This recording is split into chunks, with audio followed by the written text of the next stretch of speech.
पंजाब की पुरानी धरती पर जब दरियाओं का बंटवारा नहीं हुआ था और कहानियां अब भी भुलाई नहीं गई थी, एक राजकुमार था जो गायब हो गया। कोई युद्ध नहीं, कोई ऐलान नहीं, वो बस एक दिन चला गया। और जो सच जानते थे उन्होंने कुछ नहीं कहा। जलन सबसे पुराना जहर है, इसे कोई वजह नहीं चाहिए। बड़े भाई ने वार किया, चुपचाप, जैसे कायर हमेशा करते हैं। उसने सोचा सच को लाश के साथ दफना दिया, लेकिन पंजाब की मिट्टी सब कुछ याद रखती है। राजकुमार वापस आया, एक छोटे बछड़े के रूप में, अपने ही हथियारे के तबेले में। हर सुबह वो उस इंसान को देखता था जिसने उससे सब कुछ छीन लिया और कुछ बोल नहीं सकता था। बड़े भाई ने एक सुबह उस बछड़े को देखा। उसे कोई फायदा नहीं दिखा, न दूध न काम, बस एक सिरदर्द। उसने हाथ उठाया। उसे नहीं पता था कि वो अपने भाई को दूसरी बार मार रहा है। उसने उसे 2 बार मारा और दोनों बार कुछ महसूस नहीं किया। उसे पंजाब की पुरानी मिट्टी में दफनाया गया। एक बेगुनाह कुम्हार उस जमीन पर भोर में आया। उसने मिट्टी खोदी अपने हाथों से। उसे नहीं पता था वो मिट्टी क्या अपने अंदर समेटे हुए है। उसने उसे धीरे धीरे एक साधारण मिट्टी के घड़े में ढाल दिया।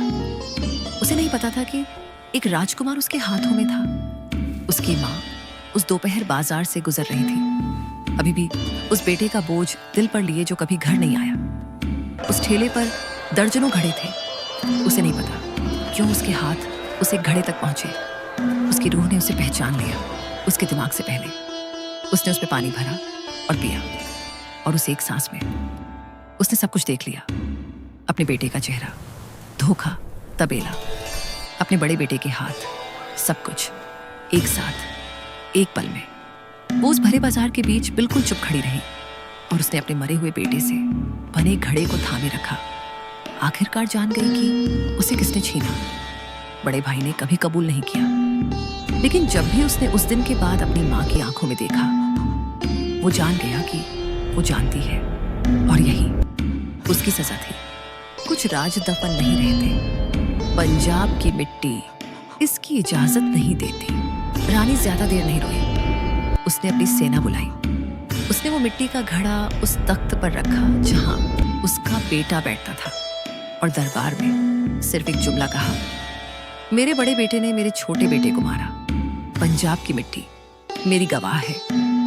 एक रानी से कोई सवाल नहीं करता जब उसके हाथ में उसके अपने बच्चे से बना सबूत हो। बड़े भाई को उसी सुबह पकड़ा गया। उसे उसका ताज छीन लिया गया, उसकी जमीन, उसका नाम, सब कुछ। जो कुछ उसने भाई को मारकर पाना चाहा था, एक सुबह में वापस ले लिया गया। उसने बाकी जिंदगी उसी तबेले में गुजारी जहां उसने अपने भाई को 2 बार मारा था। राजकुमार की तरह नहीं, सरदार की तरह नहीं, बस उस इंसान की तरह जो उसे साफ करता था। हर सुबह जब वो उस तबेले में उठता, उसे याद आता कि उसने वहां क्या किया था। वो मिट्टी का घड़ा शाही महल में रख दिया गया, कभी नहीं हटाया गया।